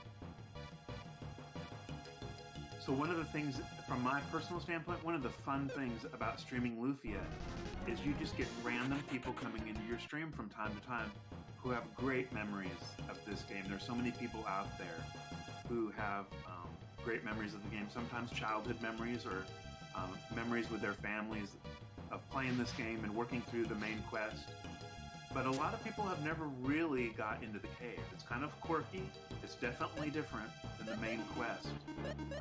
And it's really kind of a fun thing for them to rediscover, but discover for the first time at the same time. And they love that they recognize some of the characters from the main quest. And of course, the art and everything. But that's one of the ways that we get views, is that so many people have fond memories of the game. Meanwhile, we saw a visual for Hoppie, which means that they can get that point, so that's why they are up to 7. I think Kali killed some Orky, so that's why they are 11. So That's exactly what happened. You've said that in chat, and so they're racking out. I thought, looking at the scoring system, it was a little bit more difficult in the second half of the cave to rack up easy points, and I think that's still the case. But it's nice to see our team still getting a lot of points here toward the end. And again, we don't know that anybody's in a real great position right now to beat the Jelly. I don't think so. Again, no Decker Blades. So they may have to do some really creative work here to rack up the points using the scoring system. I don't think RC has a curse lifter for his Deadly Rod. He has a Hold Sword. I didn't see any Cancer Rock for him, so I'm not sure there's even one character that's really set up for the Jelly for this one. So who did you say had a Deadly Rod? I'm pretty sure RC has a Deadly Rod on. So right now chat is saying he No, you're right. has no deadlies. You're right, he's the only one that didn't get one, and he had some poor weapons for the most of the round. You're right. That's why he's fighting this Archie for what feels like 2 or 3 minutes. In eternity. Yeah, exactly. But thank goodness he has, like, it must have been a group heal, and God, even his levels aren't that good. I was going to say at least he has some levels to help him survive. His levels are not that good. As you can see there, 2 Thunders would have probably killed at least 1, maybe 2 of his party members, and really handicapped the 2 remaining. Ninja hits again. That's his only instant death option right now, and that is not a sure thing by any means. Ninja 50% success rate? Something like that. So at least he's got a couple of good rolls with his ninja in a couple circumstances, as he otherwise has destroyed. And that's it. 60% for Ninja. So we're seeing some sirens on Hoppie's screen, so the thing we were talking about earlier with the static effect is about that one. There's a voltage bolt. Ooh. So he was risking it for the biscuit there. He jammed himself in behind a genie, hoping that A, he would get the surprise attack, or B, that it wasn't 3 wind genies, and boy, it was 3 wind genies. He did not get the surprise attack. Fortunately, they only did one voltage bolt, or that would have been some dangerous stuff. And I say he was risking it there because I think he had the time to pull the genie out and get him behind an obstacle. Not for sure, but he went for it instead. Gotta love to see that. Is this Hoppie about to get an incentive? Yes, we see 3 sleepy boys. Hopefully he can run after that. The Halala missed on RT, so he should be able to flee easily. So yes, there's a point for them. That's still interesting to me that they're not just escaping from the outset. It may be that he thinks that he's faster and that the sirens won't get to go first.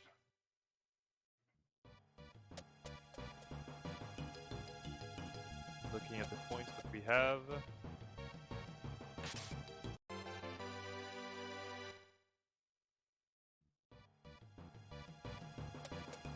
I think for the exploration part, we covered most of the points that we will see today. I don't think Travi can rack up and go up to the 50s. So Kauliarys is in a real... So there was something that happened just now. The placement of the Archfiend when he went up to the door meant that the Archfiend was going to try to go sideways first. Unfortunately, Kauliarys went backwards, so that when he went up back into the room, the Archfiend came down. So now he's in a situation, if this is the only way he can go, he's going to have to defeat double Archies to get through. Whereas before, if he had done it just right, I think there was a chance he could have then escaped and made it around that bush. So he just... He providence that, he went for the points. So now he's gonna... Swap parties and get at 1 point. So sadly for us, we won't be seeing more jellies or stuff like that, but he went safe and gathered at least 1 more points for the team. And it's interesting here because I'm not sure he would have lost any points by being defeated there. But he would have needed to go back in the cave, find a providence to do it again. I think he was safe with the deadly rod and the deadly sword against those Archies, if at least one of those was going to hit, but he went super safe. Yeah, he would have had 25 minutes to go back and mess with a couple point incentives potentially, and then of course get that providence, which is, there's some risk there. RC just made it to floor 86, so he's almost out of the Archfiend territories. Yep, when we're running, we look for that magical number 88. That's when we know we're past Archfiends, and even though there are really dangerous enemies after 88, they're much easier to avoid.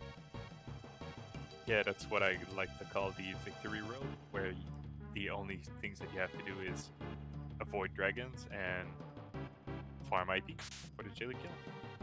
I say that like it's easy to avoid dragons, but they usually tend to jam you up and soak some time. Yeah, RC broke one of his rules about the line of sight, or the range of genies there, but he got through it with some nice moves just fine. Still advancing to the jelly. Is there a point for just arriving at 499? Yes. So he's going for that point. Of course he's going to open along the way, because if he finds a lucky Decker Blade, I think it's on. I mean, I think there's a chance that he can get the victory just because Decker Blade can have such a high roll. There's just a chance there. I'm not sure what else he's got. We know he's got the old sword. I don't know if he has a Cancer Rock to pair with it. But again, what we're looking for here, almost exclusively, is that lucky Decker Blade. There's Trick. There's at least that going on for him. But with the score of 8 to 12, we have to keep in mind that RC's team can do 2 easy points with the Providence. Ooh. And we have another sleeper point on Kauli's team.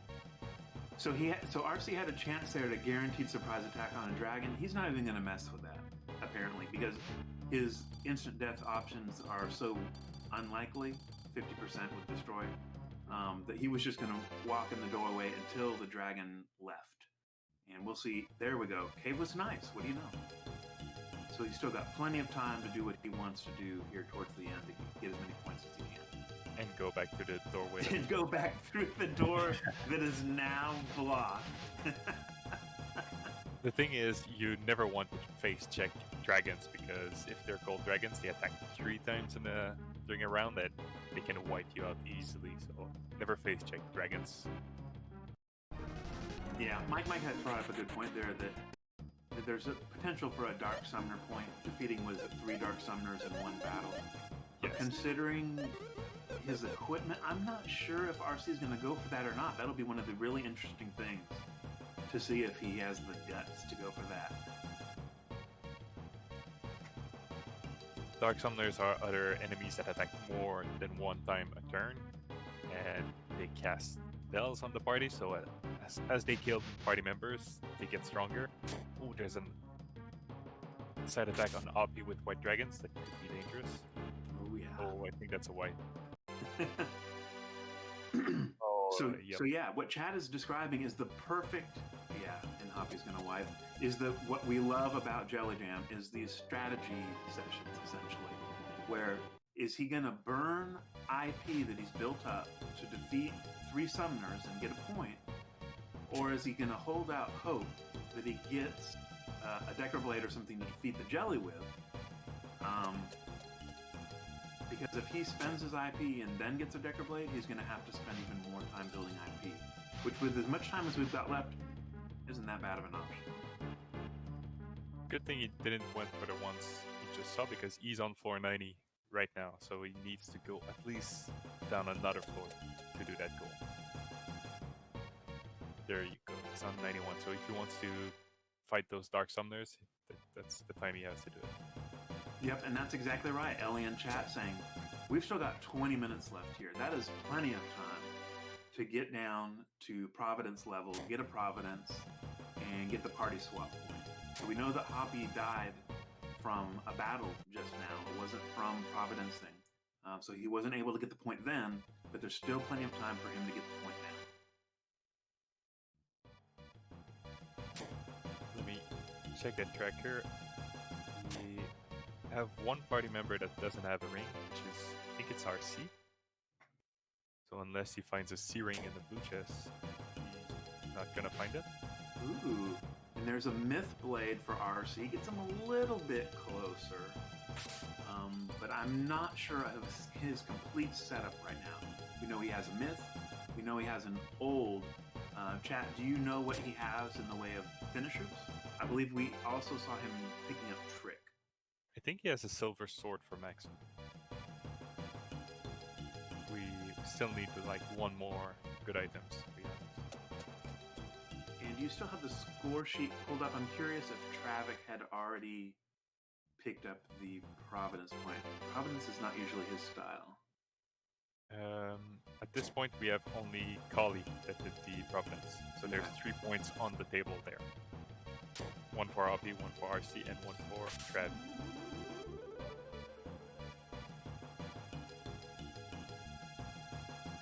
Okay, Tyler's saying he thinks that RC has 2 Cancer Rocks. So that could make things pretty interesting if he has good weapons. Again, we know he has a Myth Blade, which is 1/4, Old Sword 1/6, Silver Sword, which is a big 3 times attack, and 2 Cancer Rocks, so that if he has a weapon that's maybe even more powerful than Silver Sword. Yeah, because he could put the Myth on Maxim, Old Sword and Cancer on Decker, then the other Cancer with a powerful weapon on Guy. His setup actually has potential. He might need help from his capsule, and we'll see what he does about that, if anything.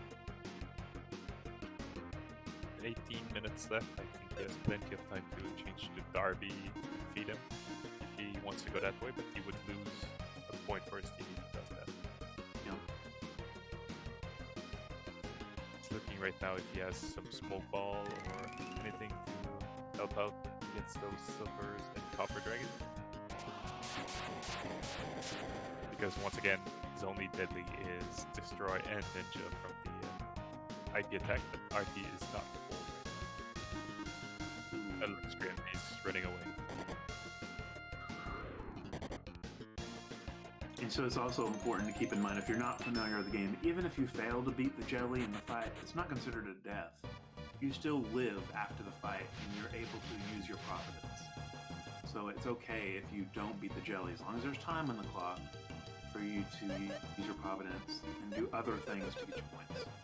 One interesting thing that RC could do is go for the self-destruct and equip the Dragon Ring, because he doesn't have the ring goal done.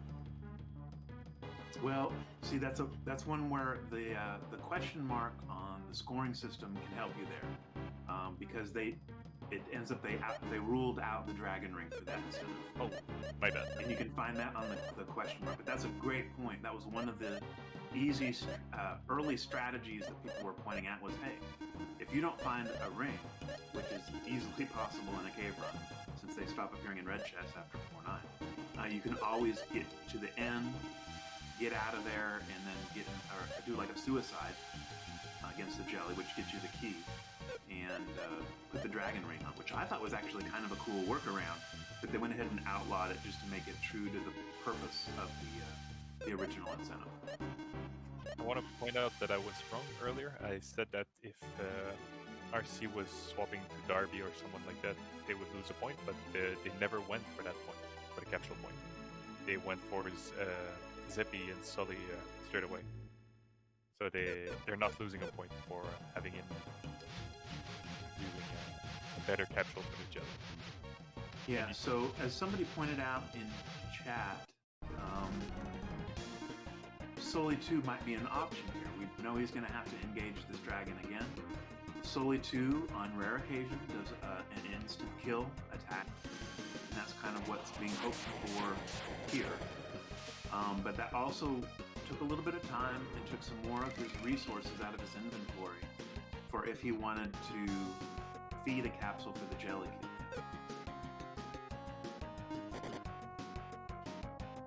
Sully 4 sometimes decides to be useful and deals some massive damage with the ground shot. Or the what's that ground shot? The attack Oh, the Perish Punch? Oh, if he goes all the way to the fourth form with the Sully. Oh, Battle Anger. Battle Anger, yes. I'm not a Sully user, so I rarely see that one. And then we see, Traviktox not done yet. Like we said, with the scoring system, there's always opportunities to get points. He picked up yet another blue chest weapon I don't think we'd seen yet, called the Sizzle Sword, which is fire elemental. But really what he's looking at now is finding different ways to pick up points for his team. RC is making sure that he's full IP, so I'm pretty sure he's gonna try to kill the jelly. Because he's fighting that one copper to make sure that the RT has the IP needs. Now all he has to do is not get surprise attack and not go for that. Lots of red mimics on screen now.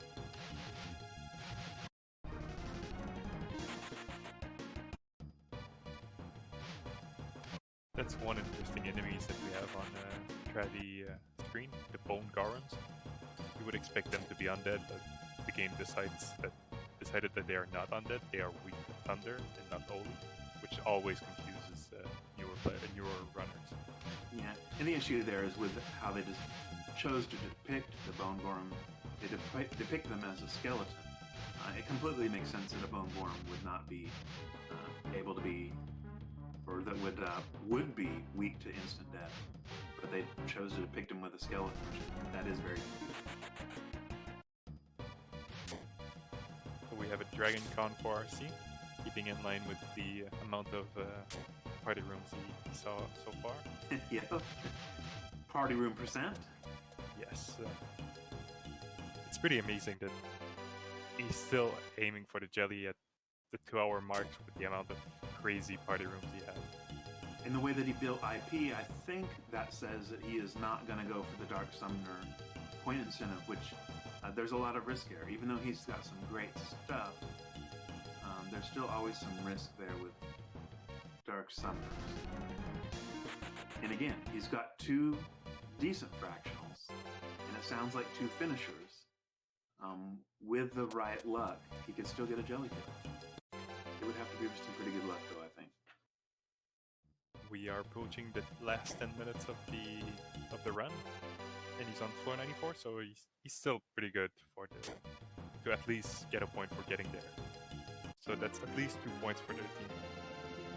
1 for providencing out, and 1 for reaching the jelly floor.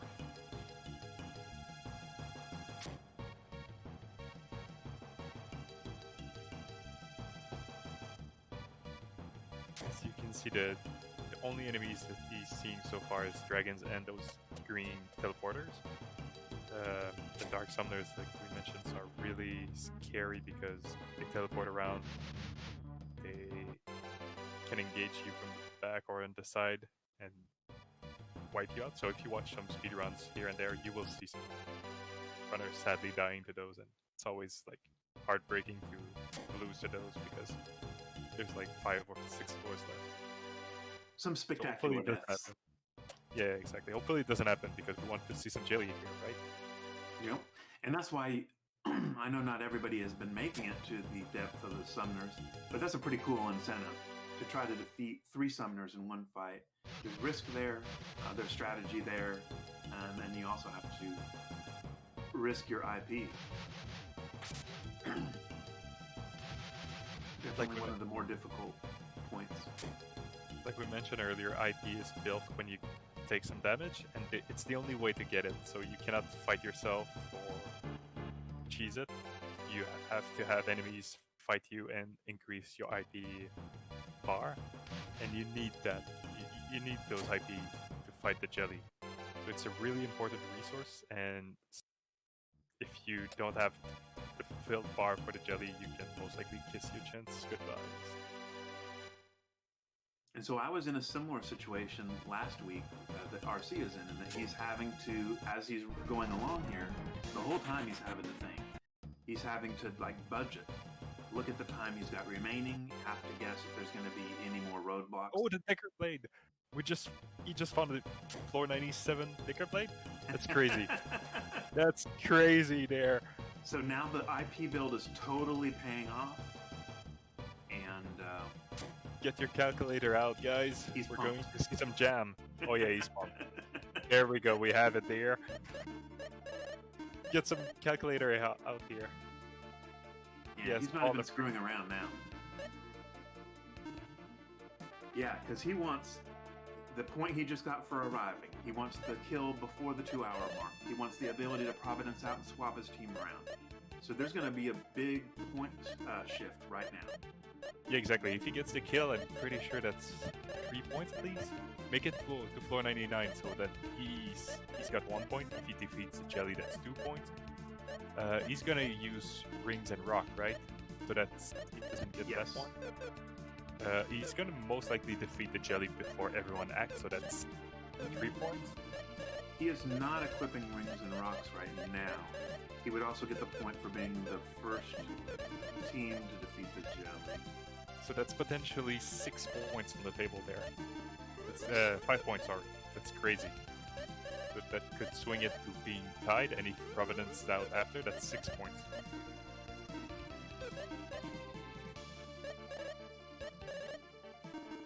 Yeah, so I missed part of his setup, chat. So I don't.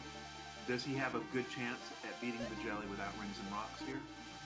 I know he used the Myth Blade. I'm sure he used the Old Sword.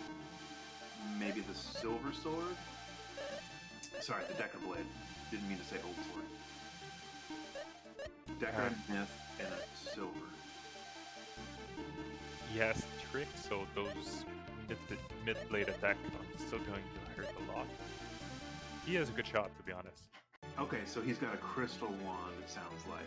A Tier 3 in Trick.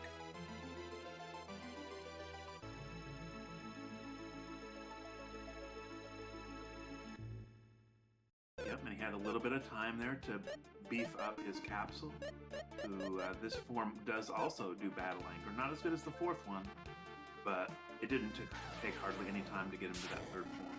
Just improved his chances a little bit more. While we are super hyped up for that, Traviktox just providenced out for a point there. That's why we're up to 14.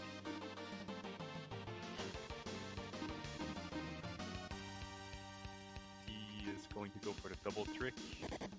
So we have both fractionals at the front and the two casters using trick to upgrade those attacks. And we're looking for big rolls here. Remember the Decker Blade, the minimum it does is 50% damage. And so we're looking for a big roll there to help us get to the no rings and rocks incentive. So we have around 6.7k damage.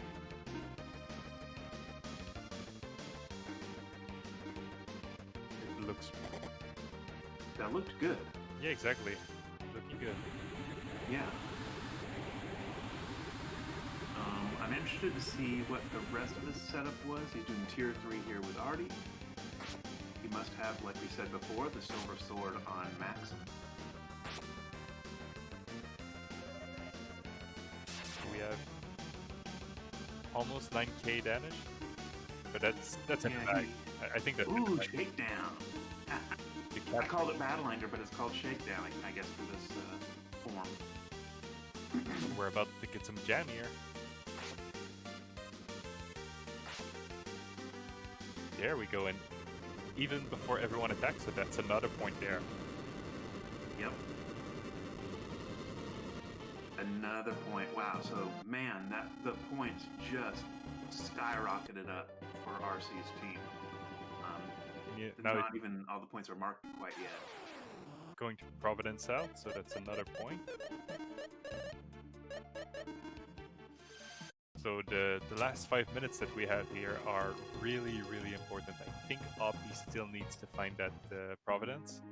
That's why he's fighting some snakes. It's really scary. I think... Oh, the white there, though. So that's a lost point for their team. Yeah, that was it. All he needed to do there was get the Providence. Is that what he was doing? That's what he was looking for, but he wiped on snakes before finding the Providence. Yep, that's right, Dom. Still scoring. That's what this scoring system is up until the 2-hour mark. Teams just keep on scoring or having at least the opportunity to score. What can be possibly done here? I think RC... Did RC had a blue chest item? Because he marked the ring. Did he get like a hearing or something like that? I missed that. Yeah, that's what chat said. Something about an earring. Was that something that added a point here in the last 5 minutes? Yeah, because RC didn't have the ring equipped. So if he swapped party and he had a hearing or something like that, well, that's a point for him. Maybe. I see. Because he got the Providence and keep it in his inventory. That's kind of amazing. And Chad is also pointing something else out, that there is an easy point that RC could be gunning for right now that happens early on. Unfortunately, like you said, Hoppie missed his chance at an easy point with the finding Providence and swapping the team. But it's not over yet. And at the same time, I'm not really following as well Travic and Kauliarys, but they could also still be doing something here that might be picking up a point. On their side, I think there's the cursed and uncursed item. Yeah, that's pretty much it, because they're still in the tower part. Yeah, so Chad is asking about the earring. It is, of course, not a ring, but it fills the ring slot, so it does count for the score. Go ahead, sir. The one thing that we want to see at this point is RC making it to red cores, because he didn't punch one earlier on. So between floor 11 and 20, he has a chance to find some red cores and punch them to death for another point, which would be our tiebreaker at this point.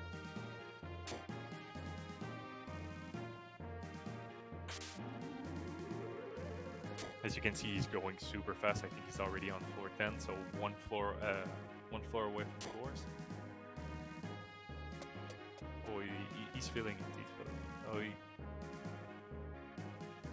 That's a crazy run we have here. Yep. And a big, I mean, this is the perfect time to say it. Big props to Ellie for putting together this type of a scoring system that allows for this type of an ending. In other scoring systems, the run would be the match would be over because of the jelly kill. But with this scoring system, it's never over, and we've got this really exciting finish. Kali had an encounter with those tentacle guys I spoke earlier on. That's why everyone is dead. But I think the oh, there's the red core. Oh, one is staying. 4 damage. 1 damage. Oh, it's Sully missed. Oh man, feels bad. They killed Tia, which had the snow sword, which would have annihilated. Oh, there's another one. He was looking for a spell in that chest. Yep. Oh man, this is like That's crazy. This is crazy. Now we're totally memeing it up, completely depending on the randomness of the cave to decide the winner, which is how it should be. It's got rally, so everyone is back up. Let's try to find some more cores. Oh, that's bad though. I think the run ends here though. Sad because of those wood golems. They take a while to fight with when you don't have weapons, and they're blocking the door, the only doorway. So I think we will need Eli in chat for what we do with the tiebreaker that we have here. I gotta say, even though I knew I was announcing today, I didn't, as you could probably tell from my announcing, I didn't know all the rules, and I don't know the tiebreaker rules. Again, big props to Ellie for this fun scoring system. Having a tournament in a way that actually makes it more about the fun and ridiculousness of the cave than necessarily about competition. There you go. Really cool. 2-hour mark here hitting us. Can we get some GGs? Some thank you for the runners. GGs, and we even got a jelly kill out of that. Exactly. That's floor pretty 97. A floor that shall live in infamy.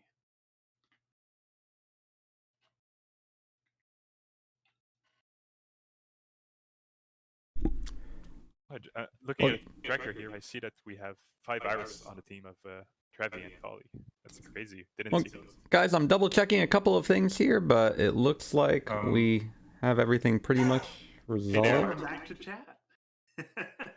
Guys, I think we've got everything resolved here. Yes. The run is concluded. And boy, howdy, this was a tight finish of a run. My gosh. RC, that was a great jelly hill at the end. Yeah, thanks. Such a huge point swing. I'm drowning in sweat. One question, Cave switched into hard mode today, or am I wrong? It was hard mode. There were a lot of key items that nobody found. Just okay. There was tons of Blue Mimics too.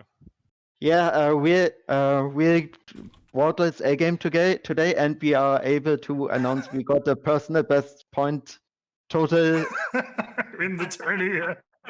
in our Jelly Jams ever. That's right. Chat is pointing out that someone is producing an echo in here. Is the echo still there? So, I may have just removed it. Just both going to the finals, right? That's how it works. GG guys. Sorry. Okay, echoes. Other two teams. We need an official announcement, Ellie. Oh, do you need an official announcement for the tiebreaker is probably what you're looking for, huh? Yes, indeed. All right, well, I do want to share 2 things that relate to the tiebreaker, but I just need to pull up so I can read the whole thing. The initial tiebreaker is set up so that way... please. Here we go.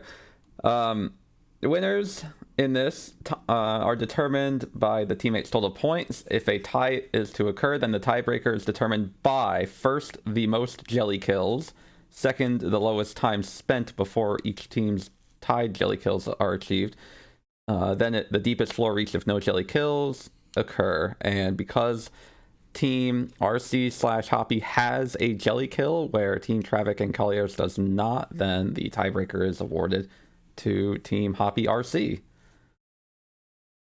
Congratulations, guys. Congratulations, man. That was crazy. Yeah, Well, thanks. GG. we are glad to announce that we are glad that we can actually board a close and entertaining race. You guys are gonna love the replay of this match. It was very entertaining. I'm glad it was, man. It was good on my end too. I'm still shaking. Doing it thicker. I know, right? I'm literally shaking. But yeah, Come on, guys, this is Jelly GG, Jam. Don't take it Traviktox and seriously. Kauliarys. Yes, it absolutely is worth congratulating not just RC for getting the jelly kill, but everybody for doing a wonderful job. Kauliarys and Traviktox definitely showing off that even if you die once or twice, you can still make phenomenal time if you prioritize speed and get a few lucky items. But you don't always get everything handed to you, and while Traviktox did a great fight in his first round, this time he just couldn't quite get it. But he made it through those blue mimics, which was a heck of a scare, and heck, everyone had a pretty thrilling run. Hoppie especially, taking a couple of late kills made things difficult for him to catch back up. But again, the team effort of this is what the important thing is. And I'd like to say Kauliarys, Traviktox, and Hoppie RC did a great job building their plans as a team to ensure that they could get as many points as they could, as effectively as they could. So RC not going for the Dark Summoner point at the end may very well have been the thing that mattered the most for him to get that jelly kill with just the amount of time he needed. And it all ended up working out for him. So That was a congratulations. point of discussion within